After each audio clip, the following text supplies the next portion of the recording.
উপর এটা কেন? এটা আসলে বিস্ময়কর, নিন্দনীয়। এটা বন্ধ হওয়া উচিত।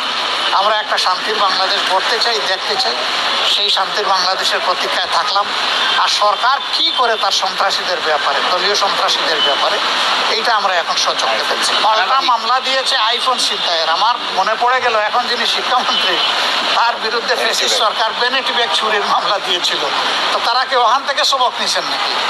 ওখান থেকে সবক নিলে এইরকম মামলা দেওয়া সাজে? নইলে আমার মনে হয় যে নিজেরা ওখানে ভুক্তভোগী হয়ে এখন ঝাল মেটাচ্ছেন সাধারণ জনগণের। এটা ঠিক হবে না। যাদের উপর ঝাল মেটানোর তখন মিটাইলেন না কেন? এখন সাধারণ জনগণের উপরে কেন ঝাল মেটাবেন? এই মামলারও আমরা নিন্দা করি। এটা হওয়া উচিত নয়।